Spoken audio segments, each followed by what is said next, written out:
歡迎翻到嚟第3集嘅今日噏乜交，我係阿賢啦。我係大師魚啊！好嘅，咁就嗱，大家都見到光之巨人今日都係拯救宇宙、拯救地球嘅，所以佢今日但係佢留低咗個頭喺度。係啦，咁其實呢一集咧，我哋同第3集同第2集咧係同一時間錄嘅。係冇錯，所以所以佢依然都係唔喺度嘅，但係唔緊要，精神與我哋同在嘅，佢永遠都喺度。佢永世長存嗰啲 friend 嘅。係。好就咁，今日我哋又講下啲模型嘅小知識咯。係，希望每一集都可以插少少啦。好嘅，咁我哋今日講乜嘢小知識？今日講一講沙子嘅。好嘅。係。好多小伙伴都會奇怪，到底海綿沙、係，跟住呢個背膠沙，係，同埋呢個光之巨人跌咗，同埋呢個傳統嘅沙子，係到底有啲咩分別咧？係嘅，咁我就自己嚟講嘅話咧，我就中意用海綿沙，同埋中意用背膠沙嘅。但背膠沙嘅話，一般我自己會搭塊板喺後邊，因為背膠佢係放你黐喺啲板裏邊。係必須嘅，必須嘅。係。所有嘅紙質沙子都一定要係有打磨板嘅。OK。係。咁等陣啊，包括翻呢一個都係要有打磨板。係冇錯，所有紙質嘅。係，即係包括翻呢個紙質嘅。紙質沙子。冇背膠。有冇背膠都好，都係要配翻打磨板嘅。OK。咁佢3個嘅分別咧，我呢2個歸類翻紙質沙子啦。好嘅。咁呢個歸類翻咗海綿沙子啦。好嘅。咁呢個海綿沙子就簡單啲嘅。係。海綿沙子就睇翻厚度。咁佢厚啲嘅話咧，佢承托力係好啲嘅。OK。咁變咗你磨平面嘅時候就會冇咁攣。係。因為佢海綿沙本身嘅定位都係貨萬用嘅。主要係曲面比較多嘅模型會適合用海綿沙子多啲嘅。OK。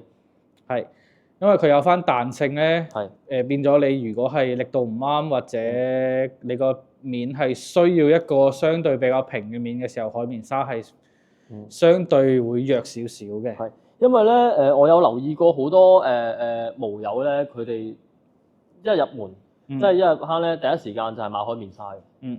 我有留意到嘅，咁就因為海綿沙咧，佢可以磨平啊，即係相對嚟講可以磨平，可以磨曲面咯，就可能一物多用咯。但係出到嚟嘅效果咧，會比起你專用，譬如我曲面磨海綿沙，平面磨紙質，係即係個情況咧係差得有少少遠嘅。有分別嘅。係有分別嘅，因為我自己咧用海綿沙磨平面嗰陣時咧，佢個位咧變咗。由平面變咗糊咗，糊面咗。係啊，海綿沙如果係力度掌握唔係太純熟嘅話，係會有呢個情況嘅。係嘛？係，所以如果追平面嘅話咧，咁翻嚟啦。好。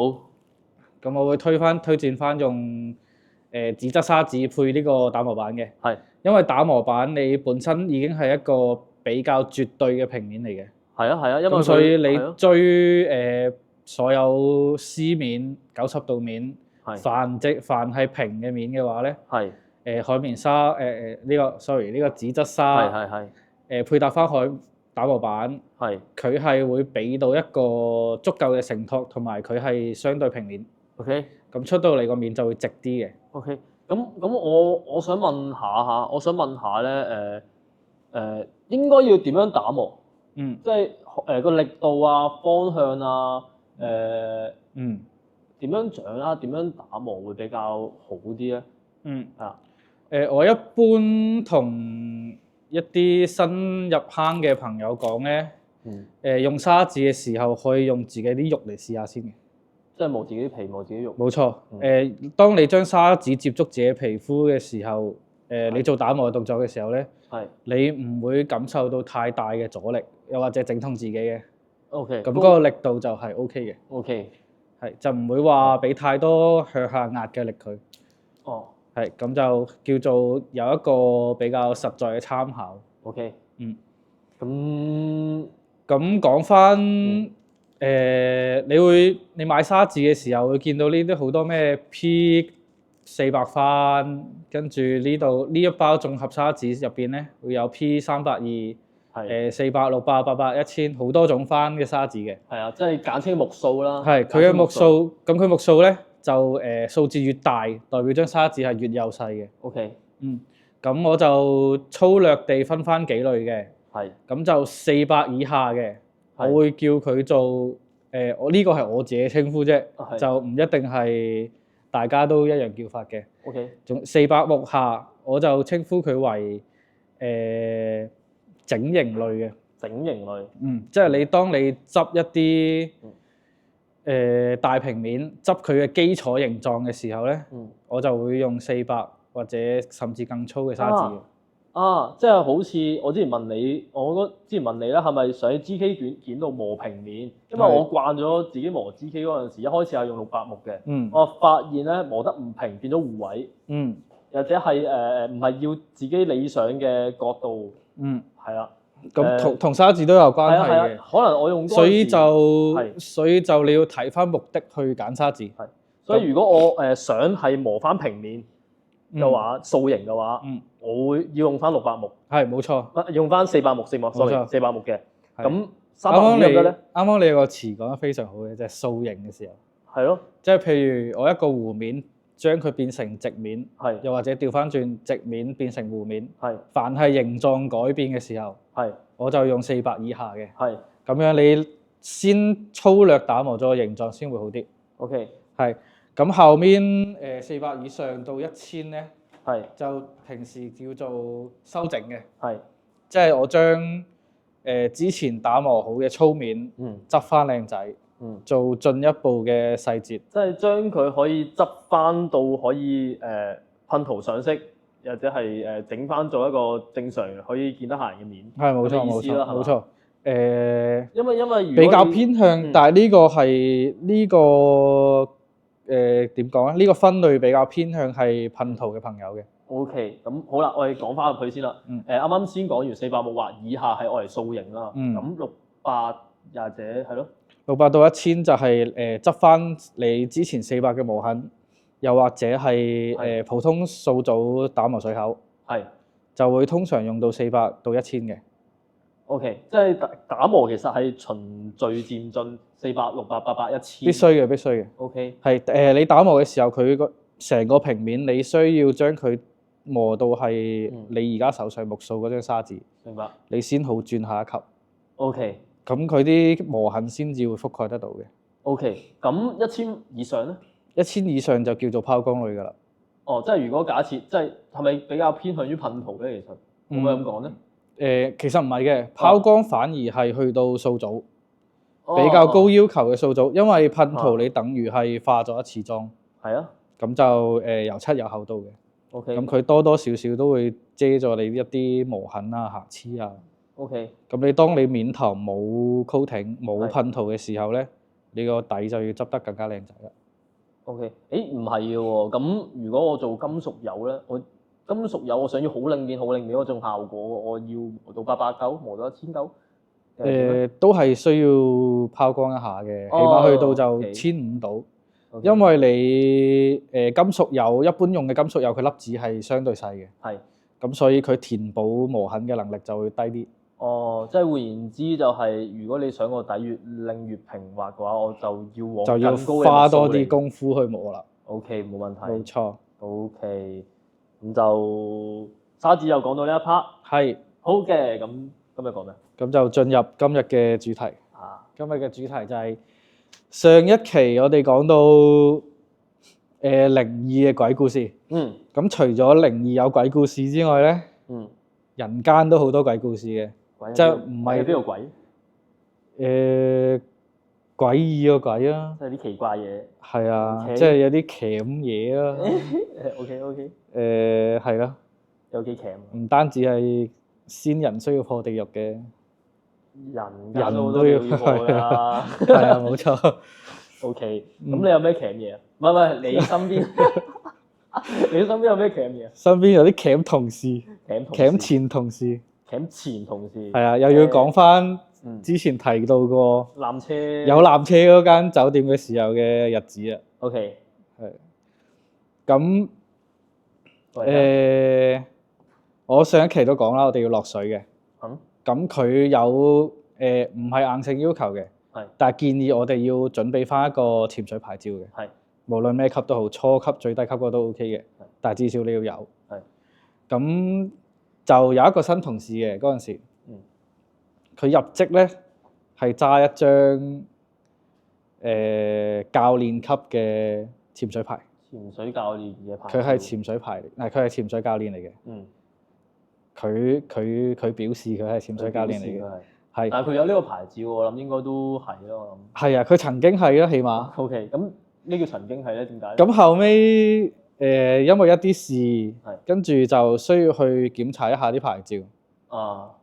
即係我哋分咗2 part 嘅。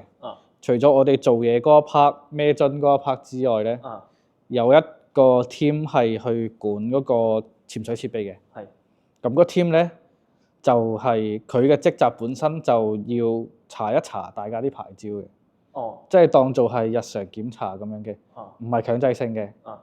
但係佢哋就有一日做呢個動作。係。咁就發現咧，嗰個同事個潛水教練牌照係被人吊銷咗嘅。有咩事咧？唔知嘅，但係後尾問翻一啲再高級少少，即係比教練再高級啦。我唔記得咗叫咩名啦。係。再高級少少嘅同事佢就表示，如果你喺即係你做潛水教練啦，你喺教學過程中唔小心令到學生有人身意外嘅，都唔會直接吊銷牌照嘅。即係個事情嚴重到咁樣都唔會吊銷牌照。係，我哋有稍為有少少猜測嘅。係。一係佢就犯咗啲騷擾嘅問題。咁先就會係啊。咁就會，因為你就算你係令到學員係有出意外都好，咁呢個責任其實係唔一定喺教練身上嘅。設備可能係設備，可能係意外。所以官方嗰邊係會審翻話，就算出意外都好，唔一定會吊銷嘅。咁你即係在公在私。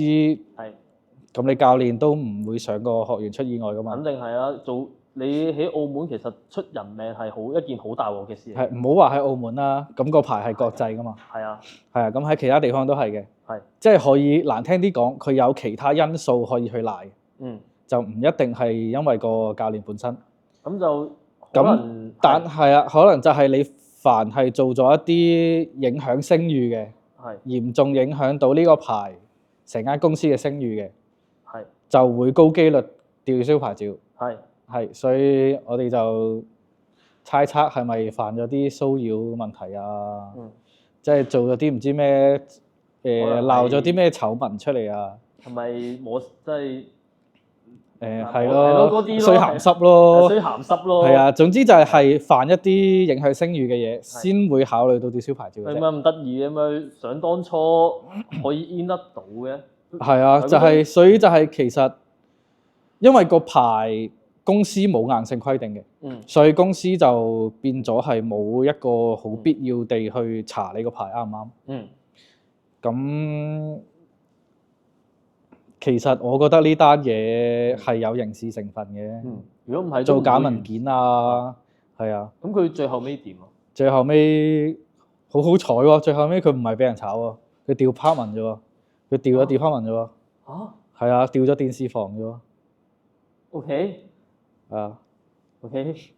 咁仲有啲咩？仲有咩鉗事咧？又係嗰度啦。同一個地方。纜車的地方。係同一個地方，同一 team。同一 team。係，我哋就有個叫做正常，你喺賭場做嘢咧，唔俾影相噶嘛。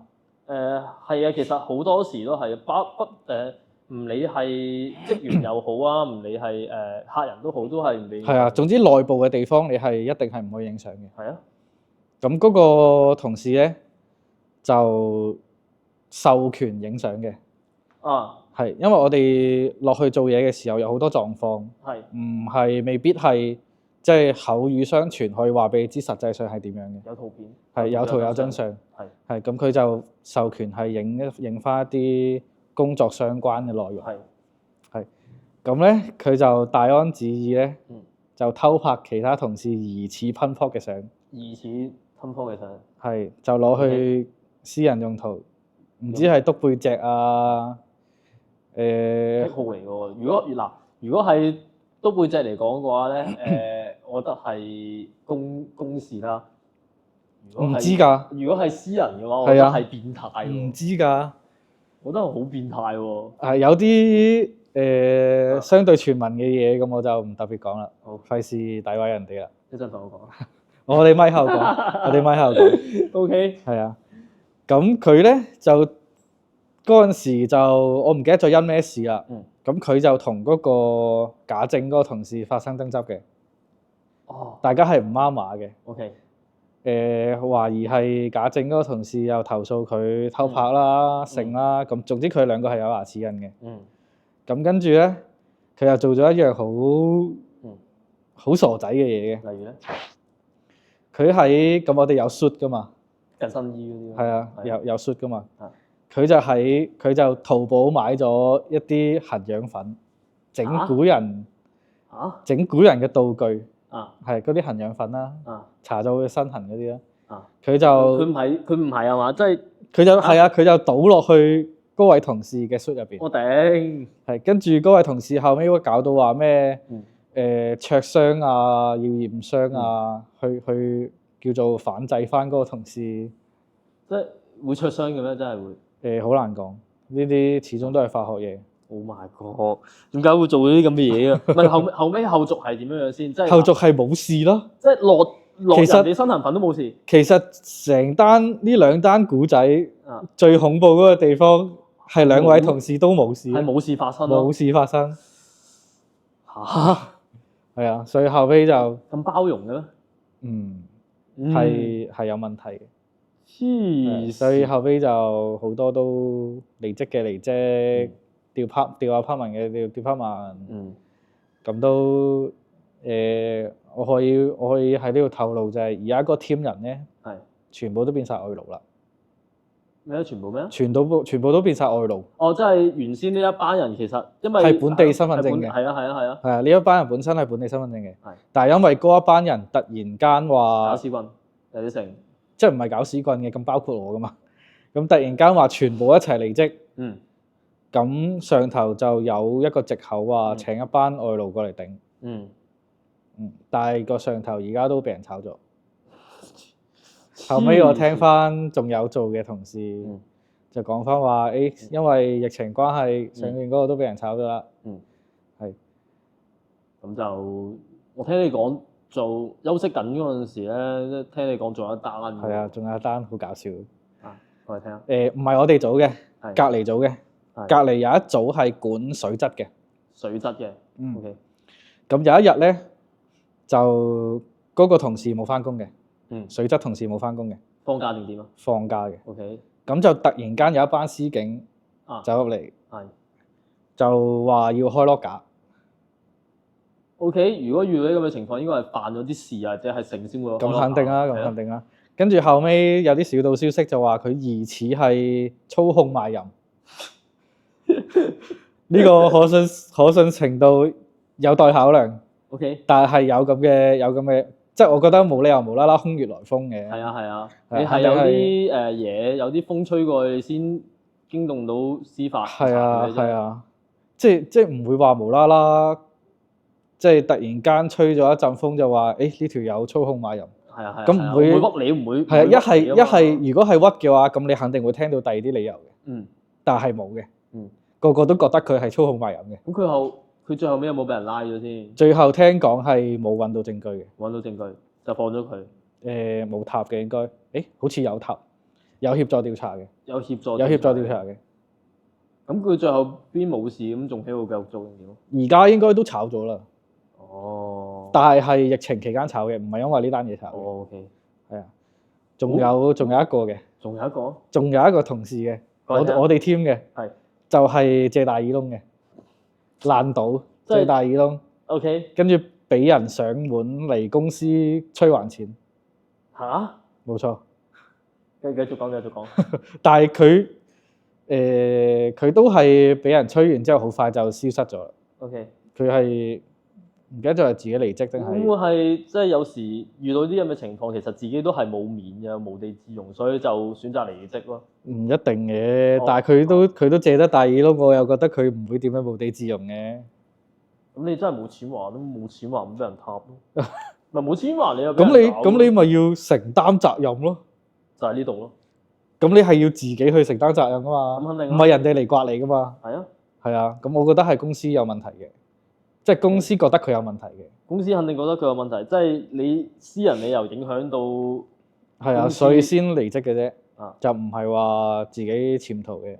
OK。嗯。咁講到呢度 break 先啊。我突然間有醒起，仲有一單。講埋先咯。講到好似我哋成 crew 人都有問題嘅。你本身你嗰度係咪有問題公司咧？我唔知啊，有一單都好搞笑嘅。係。就係有個同事，突然間嗱，我以上講咁多個同事咧，都唔係同一個人嚟嘅。但係我個 crew 人咧，得10零個嘅啫。係，總之就一半都有發生呢啲咁嘅僾事啦。佢咧就突然間有一日冇翻工，職告。咁開頭話職告1日嘅。咁後尾發現2-3日佢都冇翻嚟。咁公司咪問咩事咯？係啊，問咩事，跟住咪話佢曠工啊、剩啊嗰啲嘢啦。即係之後有啲之後嘅程序會處理啦。咁佢老死咧就爆料，就話佢出邊好似估到啊！你講出邊喺 K 場爭女打交，俾公安撻咗幾日。咁我估唔到啦，你估到咩？你大膽猜測一下。我以為佢係去嗰啲叫咩咧？即係你以前成日講笑咧，聽人講咧話，喂冇翻好多個工喎，你係咪俾公安撻咗15日啊咁樣樣？哦，即係買淫係咯，嫖娼係啦，就話俾公安撻咗15日咧。我估係估呢樣嘢咯，都係俾公安撻嘅，都係俾公安撻，但係就唔係因為都係喺大陸出事嘅，唔係金錢交易嘅，唔係嫖娼嘅，可能係嫖娼打交咧，咁我就唔知啦。總之係爭女啦，係爭女就跟住佢有翻嚟攞翻自己啲嘢嘅，即係已經係俾人炒咗啦。炒咗之後佢翻嚟攞自己啲嘢嘅，咁都係見到佢真係傷晒嘅，真係俾人打嘅，俾人打，係啊。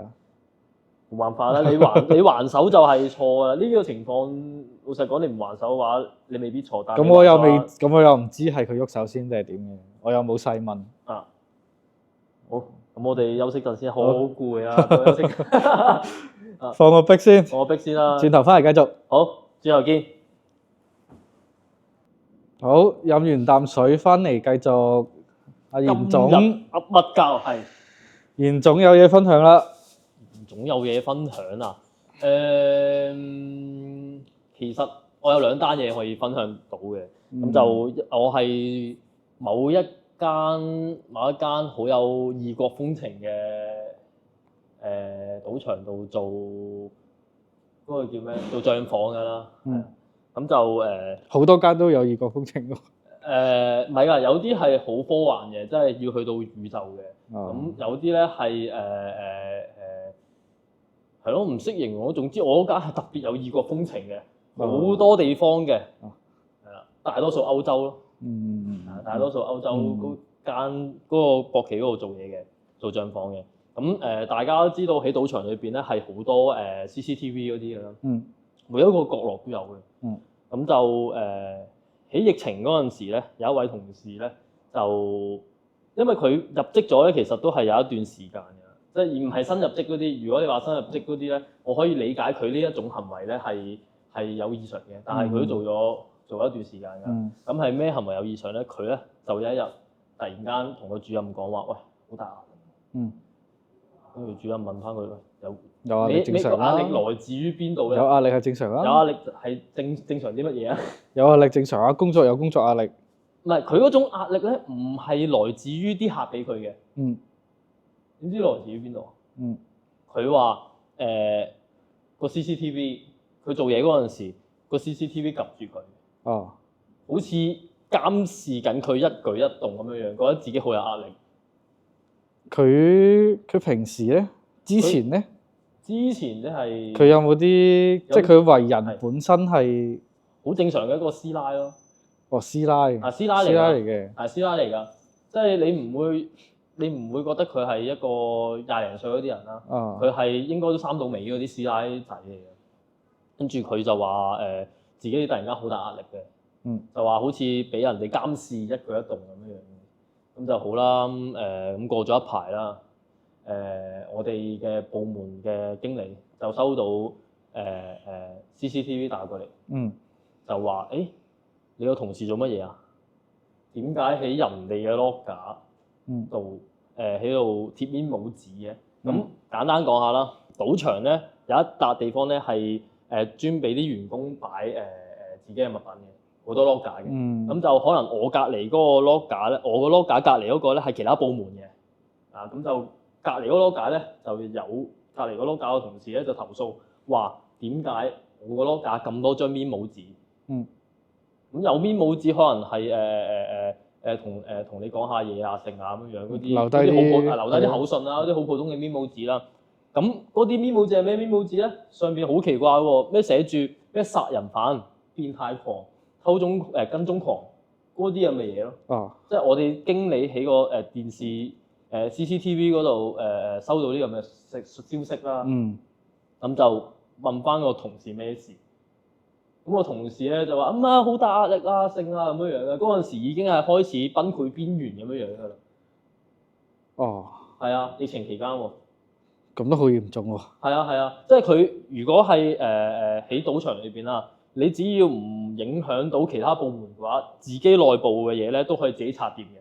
通常係咁樣，但係咁呢個行為咧已經跨咗幾個部門㗎。一嚟人事部收到呢個 order 就會做嘢。跟住人事部咧想知道咩事就會問 CCTV， 係啦，跟住 CCTV 咧就會經過老細嚟轉達翻俾我哋聽嘅，咁就跨咗咁多個部門，咁就肯定出事啦。咁最後尾呢個同事咧喺疫情裏邊俾人哋勸退，係啊，即係叫佢自動離職啦。係啊，叫佢自動離職，唔搞咁大件事咯。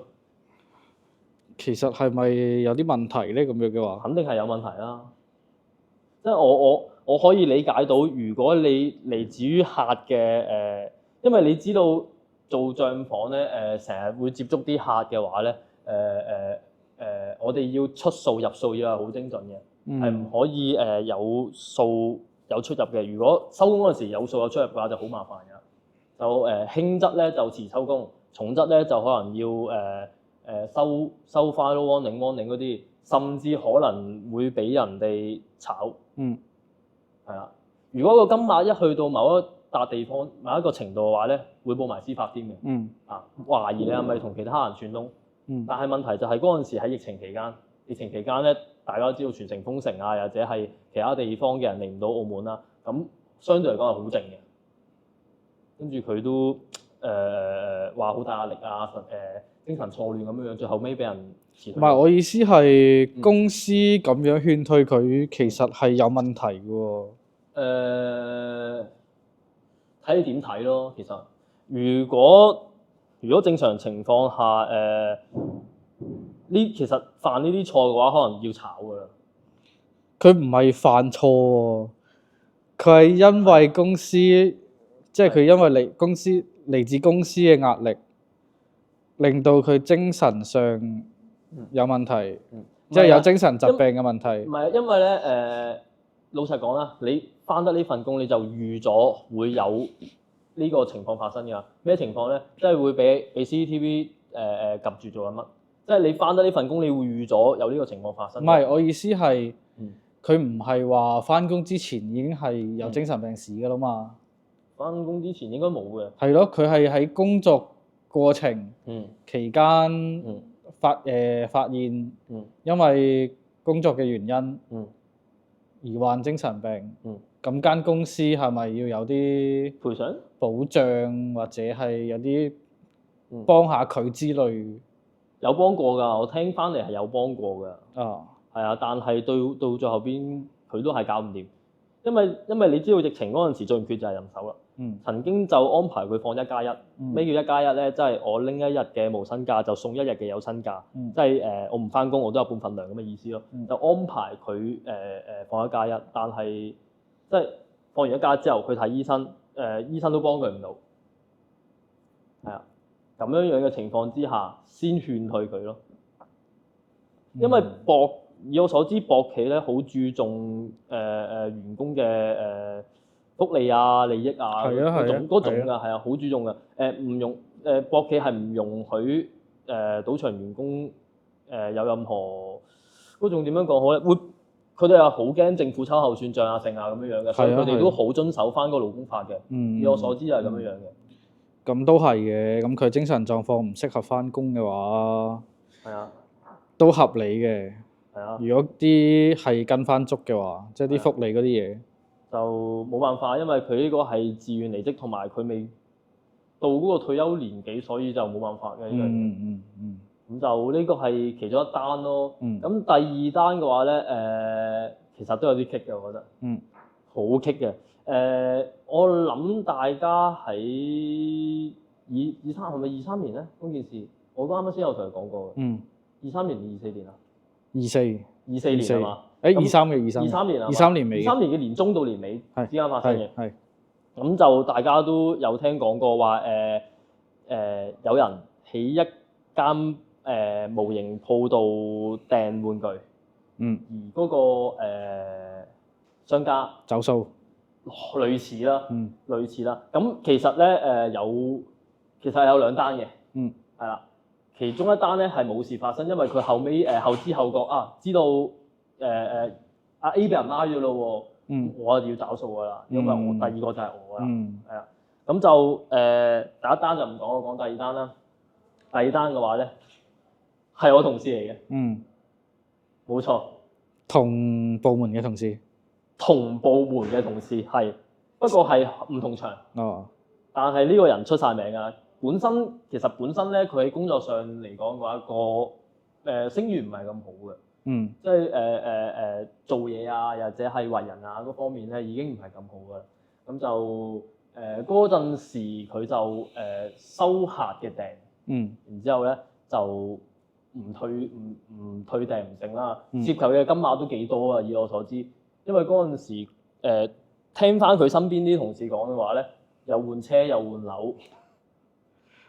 呢個係第一點啦，跟住仲聽翻啲同事講話，佢拎咗啲錢去做定期，係啊，所以走晒數，跟住後尾咧阿 A 嗰單嘢咧，俾人哋嚴重到上晒司法拉晒，佢先肯逐個退，同埋佢咧唔淨止咗家人，佢仲埋同事添，係啦，假即係向同事講話，不如我哋夾份開一間模型鋪啦，因為其餘嗰2個同事咧都本身係對玩具呢樣嘢有興趣，佢哋夾份開一間，就唔算嘅，就同佢哋話氹佢哋夾份開一間，都冇話唔算㗎啦。但係康鋪睇數嗰個咧係佢同埋佢老婆。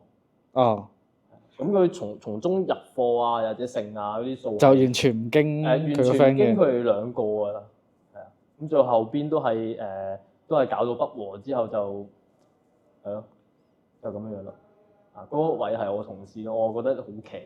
咁我就講翻少少啦，然之後係唔會有呢啲情況發生嘅。我係唔會有走數呢個情況。如果任何人喺我哋嗰個訂嘢而我哋冇俾翻貨嘅話，同我哋講，我哋會即刻處理嘅。好似你記唔記得23年嘅6月份嗰陣時，我哋係咪退嗰啲訂單嘅？嗰陣時我係放緊年假嘅，我嗰陣時係咪踩咗5-6日去處理呢堆訂單？退咗一輪 cut 訂嘅。退咗一輪 cut 訂嘅，就算係20蚊、30蚊嗰啲，我哋點都會追究到底，點都會退翻俾人。所以如果賢者仲爭你哋啲咩數啊、剩啊，可以聯絡我哋講翻嘅。咁就係啦，呢個係我呢2單強嘢啊。咁好似近期你都有一單喎。都唔算近期㗎啦，都係幾年前㗎啦。幾年前嘅咩？幾年前㗎啦。講嚟聽下。咁嗰陣時個情況就係我同 friend 一齊租工作室嘅。加埋有3個人嘅。咁樣即係我哋雖然冇話好嚴肅咁樣坐低話，喂你咁我哋工作室係做代工嘅，即係冇好嚴肅咁樣話，我哋代工接啲單翻嚟係歸公司，即係我哋冇好認真咁樣講呢樣嘢，但係大家都係照咁樣做嘅，係大家共識都係咁樣做嘅。咁我嗰位 partner 咧，佢就因為佢算係新人嚟嘅。OK。其一係第一樣係佢開價開得唔係太，即係我哋唔係太合理，對我哋唔係太合理。OK。即係偏低嘅。可唔可以咁樣講話影響咗呢個市場咧？其實某程度上嚟講，又冇嘅，其實個自由市場。OK。係啊，即係我哋佢自己做係冇問題嘅。OK。但係如果你叫我或者另外一個 partner 做咧，價錢係偏低嘅。咁變咗大家有蝕錢嘅風險。蝕錢蝕時間，時間都係成本啦。肯定啦。係啊，咁咧佢就，但係有另外一啲單咧，佢係經我嘅。即係先問過我。我俾個價佢。佢再同出邊啲人接。咁佢就變咗佢手上面咧就揸住一堆唔正常嘅單，同埋一啲正常嘅單。咁佢就咩事咧？佢第一個罪狀咧，就係收嗰啲訂，落晒袋，完全冇留翻俾公司嘅。OK。即係我哋一開頭嗰個做法係，我哋收到啲訂翻嚟擺喺公司，跟住認頭咗呢一單我做啦，我再坐喺公司嗰度攞嗰筆訂。我明白。咁我先開始，咁我先就開工。咁我收到訂就開工。咁佢就冇做呢個動作，直接就佢就直接，我唔知佢直頭可能用晒添，佢就直接落咗袋。咁後尾咁我做晒手上啲單啦。當我需要從公司度攞單嘅時候咧，我就發現，因為我哋全部都有記錄嘅，咁佢嗰啲嘢都係有記錄嘅。咁我就發現點解有啲後接嘅單反而係做咗先。咁後尾再查咧，就發現嗰幾單後接嘅單咧，係價錢正常嘅單嚟嘅。佢就全部一次過攞晒翻去開晒，做到一半。佢就唔係，佢個習慣就唔係話做完一隻再下一隻。佢係一次過幾開咁樣。咁樣就開晒啲單。OK。咁剩翻一堆價錢相對唔合理嘅單喺度。咁我要揀嘅時候我就冇得揀啦。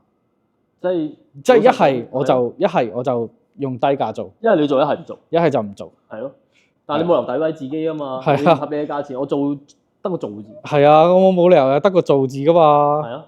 咁後尾咪就係炒咗一大輪，炒咗一大鑊金噶咯。就係第一，佢嚴格嚟講，佢係穿櫃桶底。肯定係啦。係。第二就係點解要跳單飛單揀單？咁樣對我哋係絕對唔公平嘅。呢樣嘢你講話跳單飛單揀單呢樣嘢，我之前做地產咧都成日發生呢樣嘢，即係聽人哋講話叫飛單。我呢度唔講啦，係啊。就我都知道個事情嚴重性，即係輕則咧就俾人炒魷魚，重則咧就刑事呢樣嘢。係啊，後尾都係分手收場嘅。係冇錯。OK，咁就都幾騎喎。係啊，同埋我都有留意到你近期都有啲劇咩發生，不過呢度唔講啦。呢單嘢唔講住啦。唔講住啦，可能遲啲得閒先講啦。沉澱下先啦。OK，而家費事啦。OK，咁就有個觀眾有想我哋有嘢分享一下。係啊。收到線報，收到可靠線報。咁就其實我都係收到冇幾耐嘅啫，老實講未整理好嘅，但係以我嘅能力就講翻出嚟啦。咁就話說咧你都有留意到近呢幾年，特別係呢幾年咧好多嘅結束自己生命嘅案件發生啦，係咪？尤其是疫情期間。係，尤其是疫情期間。咁就不過呢一單嘢咧，其實喺疫情之後嘅。就某機構咧連續空中飛行事件，係啦，咁就咁觀眾同我哋講話咧，23年同24年嘅期間咧，連續2年啊都有空中飛行事件咯。23年嗰陣時咧係某機構嘅行政某機構嘅裏邊嘅行政長官選舉委員第一界別嘅金融工商界委員會跳樓陳嘟嘟行政總裁係啊，咁呢單嘢咧喺當時嚟講咧，其實都我都幾轟動嘅。係啊，以至最後面咧喺12月嗰陣時咧就換咗呢個政府出咗政府出咗公佈咧就換咗呢個委員啦。係啊，呢件事嚟講都幾咩嘅都。咁就我聽佢講係公司上冚嘅。係啊，但係咁大單嘢邊度冚得晒啊？係啊，咁據個觀眾講啊，可能咧係因為澳門某豪宅事件，道門好大咁樣，又掉花，真理之門咁嘅。佢就喺真理之門下面奉獻自己啦。係啊，就聽個觀眾講咧，就話上午開完會，中午咧就去嗰度結束自己生命。係啊，呢個係23年嘅一單。咁就24年咧，同一間公司嚟啊嘅年頭咧，有一個普通嘅內部職員咧，空中飛人。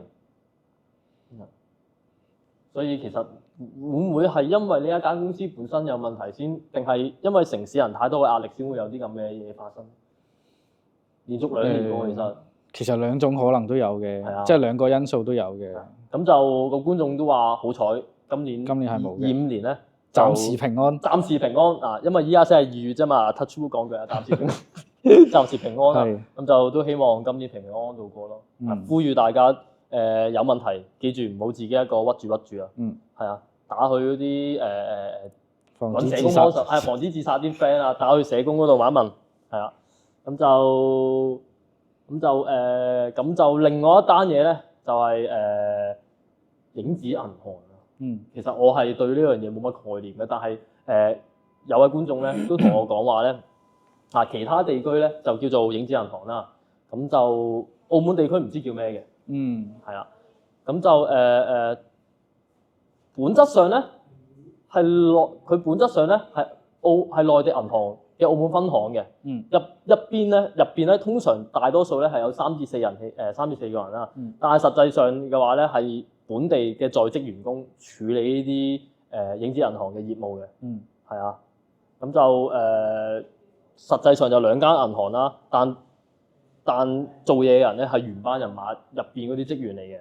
咁即係我哋係呢間公司嘅員工，但係要幫手做另外一間公司嘅嘢。係啦，吃力不討好嘅呢樣嘢。咁就呢啲影子銀行通常都唔會處理啲日常業務嘅，即係唔會處理啲存錢啊、剩啊咁樣啦，單純係公司借貸啊咁樣咯。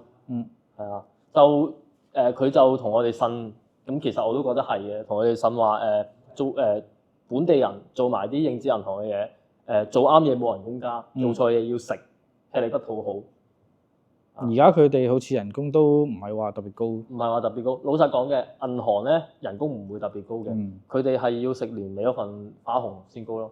咁你冇人問人哋花紅幾多，但係我聽翻佢哋講嘅話，人工真係唔高嘅。佢都有同我講話人工幾多，係啊。咁就我又覺得有啲可惜咯。邊方面有啲可惜？邊方面戥本地居民唔抵。咁係嘅，嗰個勞工持續咁樣侵蝕我哋本地居民。係啊，因為佢都有同我哋講嘅。係啊，自從23年嗰單嘢之後咧，本地晉升成為高層嘅機會變少咗。即係高管就內地空降嘅，空降多，冇錯，甚至係有啲國內嘅嚟讀書嘅。學生係啊，因為本身嚟到澳門讀書咧嘅人咧，我覺得就都有條件嘅。係啊，嚟到澳門讀書，然之後咧就一條龍入到銀行做，安排好晒，鋪好路。係啦，就係過嚟讀書就係為咗過一個冷河咁啫。係啦，所以咧依家嘅我聽佢講咧，佢嗰個機構咧嘅高管嘅成員咧都係唔係澳門人㗎，全部都係空降㗎。啲骨幹成員係啦，啲骨幹成員，所以要正視一下咯。我都明白嘅，即係如果你話吃力不討好嗰啲工作嚟講嘅話咧，本地居民可能唔會做，即係例如洗碗咁樣剩啊嗰啲。基層勞動力。係啦，但係你如果你啲高層嗰啲你都唔俾本地人做翻嘅話，我覺得有啲過唔過去咯。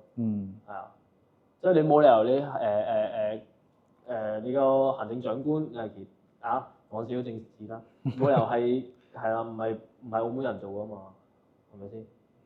好啊 close 咗呢個話題先啦，唔講政治啦，係啊，所以我戥佢有啲可惜㗎。你冇升職機會，你永遠都係捱咁多錢一個月，咁你點樣成家立室啊？點樣成咧？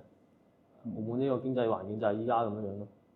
越做嘅心態咪越差咯。係啊，所以觀眾有啲咩想講嚟呢度留言，或者如果你唔想俾人知道嘅話，你可以 inbox 我哋賢者無形工作室嘅 Facebook 或者 IG 嘅，係啊，我哋全部都唔會開名啊、成啊咁樣樣同你分享翻出嚟，希望大家 CLS 我哋俾更加多人知道，係啦，俾更加多人知道依家澳門嘅狀況咯。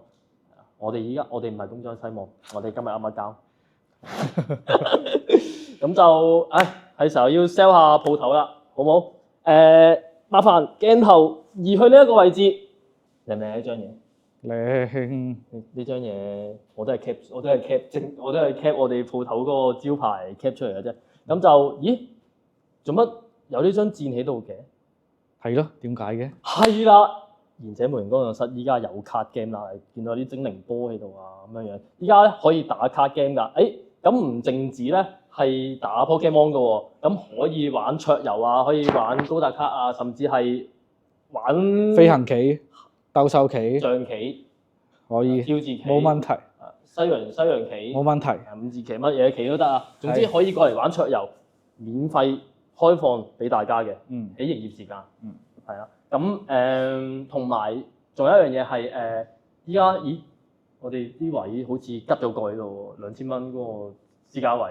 係，而家私家位。係，依家有一個名額，係希望可以過嚟同我哋一齊砌模型。好嘅。咁就另外1000蚊位嗰度咧係啊，可以1000蚊位同2000蚊位有分別咧？其實我想問，有咩分別啊？冇分別㗎，都係24，只不過係一個私家，一個唔係私家㗎啫。一個需要整理一下工作環境，另外一個就完全獨立嘅，但係都係24小時嘅。冇錯啦。咁有興趣嘅朋友可以揾我哋賢者無形工作室啦。咁就同我哋聯繫啦。更多嘅詳情我哋 page 都有得睇㗎啦。係啊，咁就今日講到呢度。好，講到呢度。係。好，咁就如果有乜嘢想同我哋講，記住留言或者 inbox 我哋，記得 CLS 我哋。CLS 分別係咩？C comic C for cat，L share，L for L 嘢。好啦。C 係 CLS 我哋啊。CLS 我哋啦。好，今日係咁多，多謝晒咁多位。好，再見。